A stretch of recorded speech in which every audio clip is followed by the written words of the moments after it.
Perfect. So, how this is going to work is we are going to kind of alternate asking you questions. I'm going to ask one, like the first two questions. Megan will then follow up, and then we'll go back and forth. If there's any other points that you think are interesting, or that we think we are going to ask another question on, we may follow up with something. And feel free to speak whatever you have on whatever topics we're going to be asking you about. But we are most likely going to be sticking to the script. And I want to say thank you so much for joining us for this interview. It shouldn't take more than 30 minutes or so. Are you ready to begin? Let's begin. All right. So the first question we have is, like, what was it like, or what is it like to living in the Guangxi province?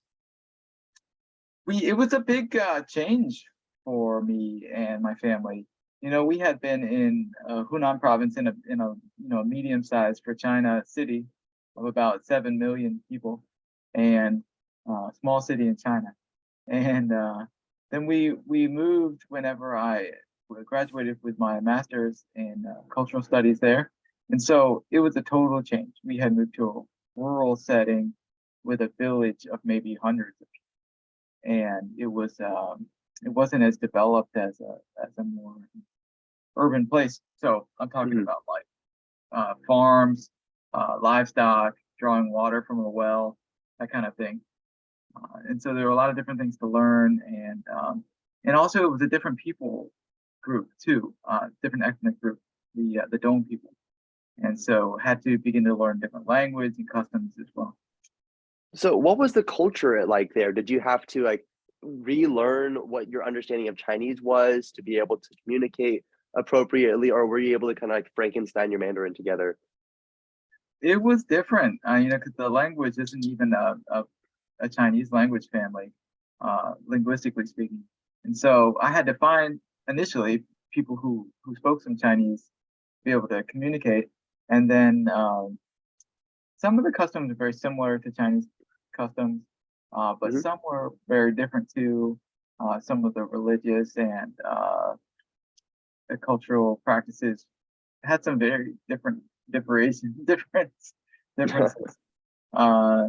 I kind of think of the village was broken into different family clans, and so maybe our village had about 5 different ones according to their surnames. And so there would be holidays that would be surrounding those different traditions, and so it was quite a lot to learn, to take in. That's really interesting.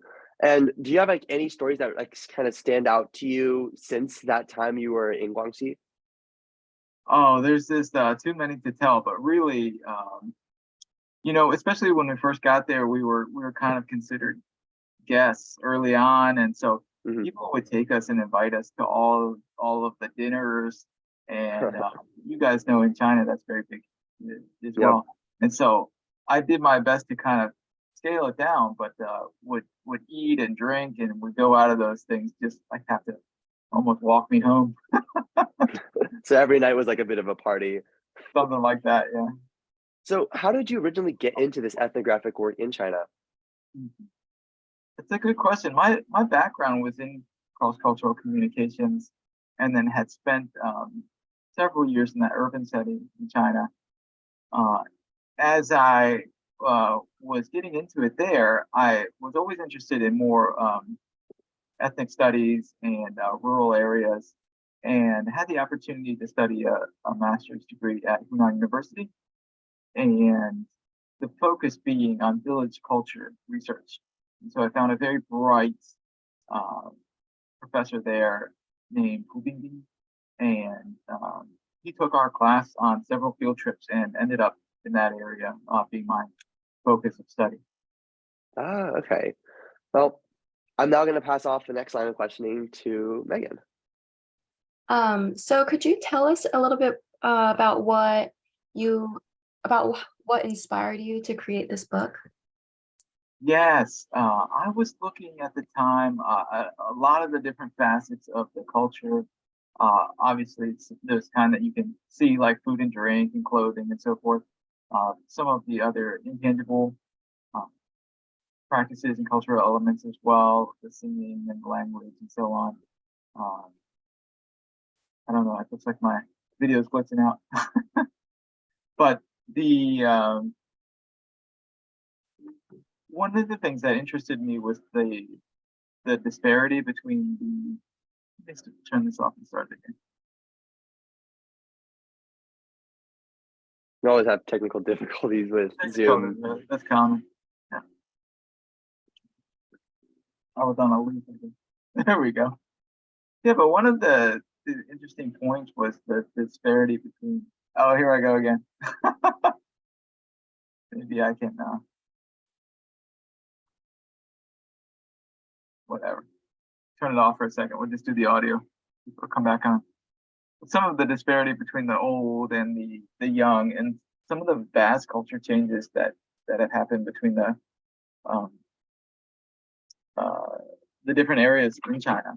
And so I wanted to latch onto that and write something about it. And at the same time, I had met a artist who was interested in doing that kind of a thing. And so we paired up and partnered together to produce the book.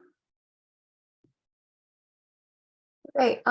Was there any specific moment or event that you remembered that made you think, oh, I want to write this book, or this is a great idea for this book? Was there anything that prompted you to write this? That's a great question. I think part of it was meeting that artist. He was doing a lot of work in that like rural style in oil. And I had the idea to do something, whether it be songwriting or visual arts. And then kind of the story came to me. And then whenever I met the artist, it was like the lights came on, and I thought this would be fun to do together, and then put as a children's book, so that it'd have a little wider audience. Mm-hmm. And did you have any guiding principles that you had while writing this? Yeah, I wanted to keep it very straightforward and very readable too for a young audience. It wasn't a book that rhymes, but it has a little rhythm too, and some of the repeating elements in the grandmother's explanations of how she. It also the idea of being to kind of go through the whole process of how the coat is made from the very beginning, put together and then dyed and then finally finished and presented to her. So there was something in there too about preserving that that traditional method of making the coat. Mm-hmm. And did you draw any inspiration from your own children? I'm sure I did.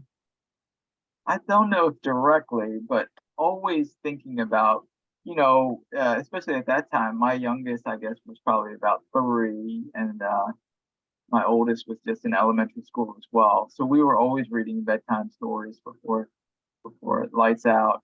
And I guess this book probably could have been one of these that could become a bedtime story too. Mm-hmm. And was there any message that you wanted to give to them through writing this book? For sure, yeah, a couple. Number one, especially since we've in our travels have returned from China to the U.S., to have a little piece of that history, and then also to have some things to remember their life there, as well as some of the cultural traditions that maybe when they get older, they can have a renewed interest in it. And who knows if they'll become researchers as well someday. Mm-hmm. All right, thank you so much. I'm going to pass it back to Yao. Thanks, Megan. And I want to kind of go into like why you chose writing this book. So I know you said like you were doing a lot of work and studies within the different provinces in China, and you were learning about their culture there. But when you were younger, was there like this kind of interest in learning about other cultures and trying to experience what they had? I've always, been interested in different cultures. My earliest trip abroad was when I was 14, and I had taken part in a charity trip to Pakistan and spent the summer there on a short internship.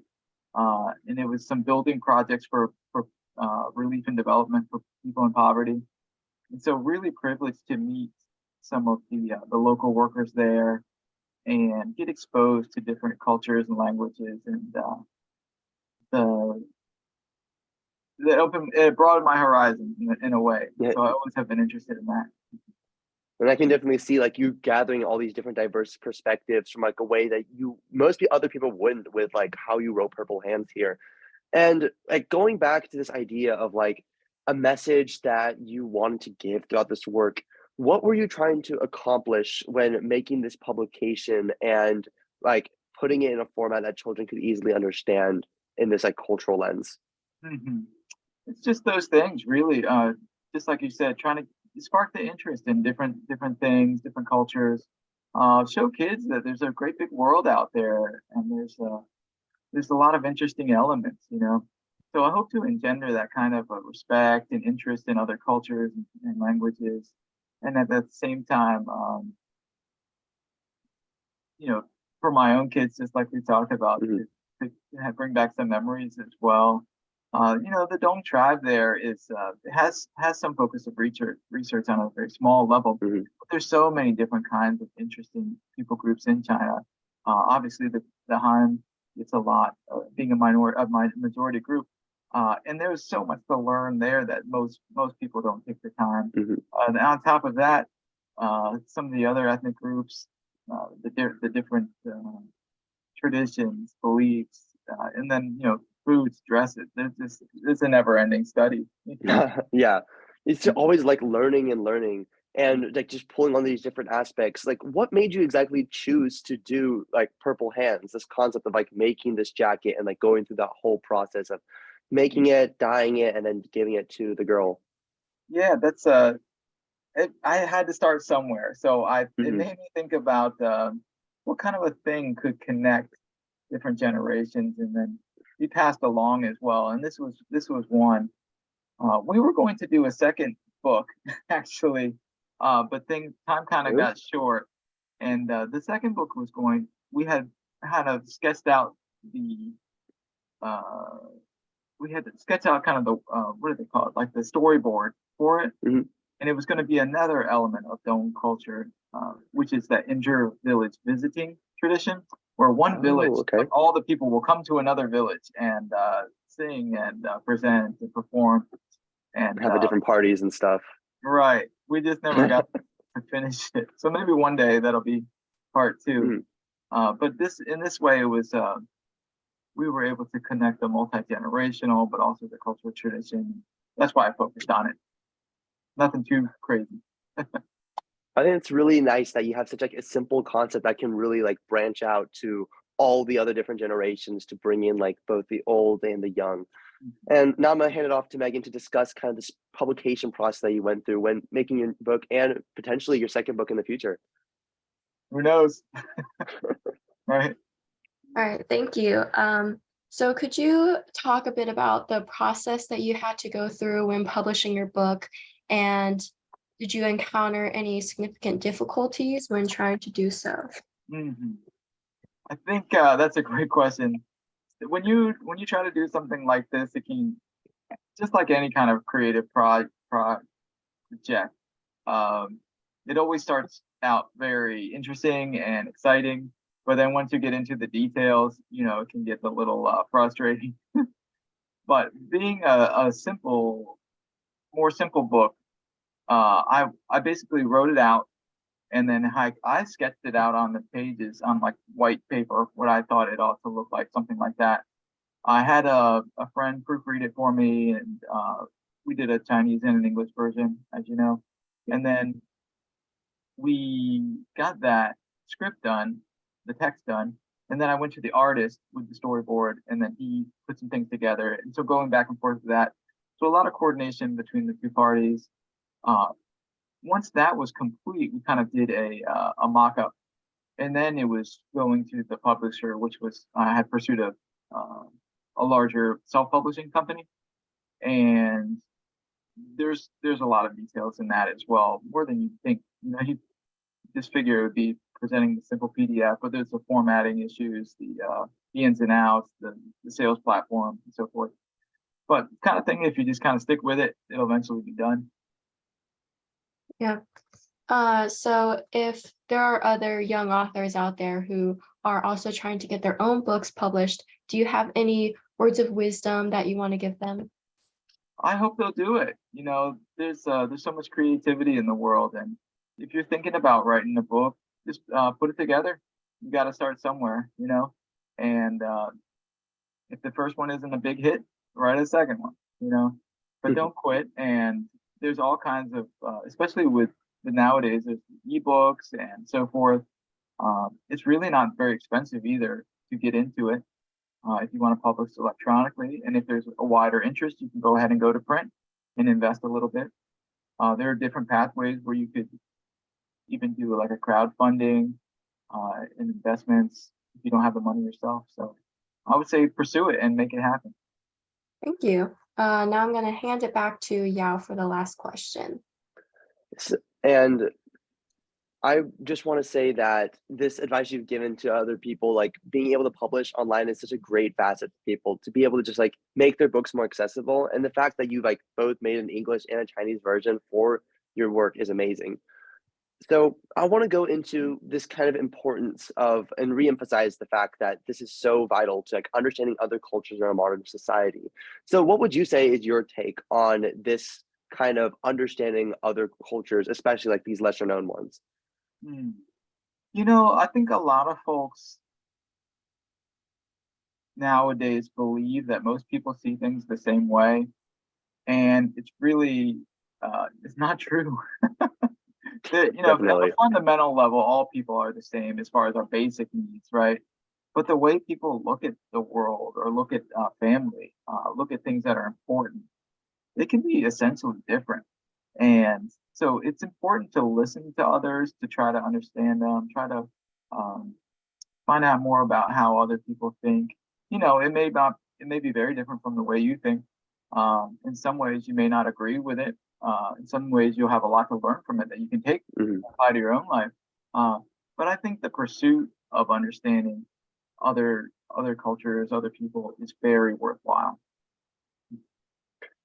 And I guess going along with this idea, with this, I kind of understand like these different cultures. Were there any cultures or any traditions that you've learned from China that you found especially interesting, besides like the two that you already mentioned, like with the big village visiting and the dining process you've gone through? Hmm. There are so many interesting things. We got to attend a lot of the major festival days that some of them overlap with the Chinese, like Tomb Sweeping Day, Mhm. New Year's, of course. Even the what is called uh, what is it in English? We would call it like Old People's Day, you know. And the thing that interests me the most is just how different things are celebrated or some of the traditions are kept. Um, in the Dong culture, there's a strong tradition of singing because traditionally they don't have a written language at all.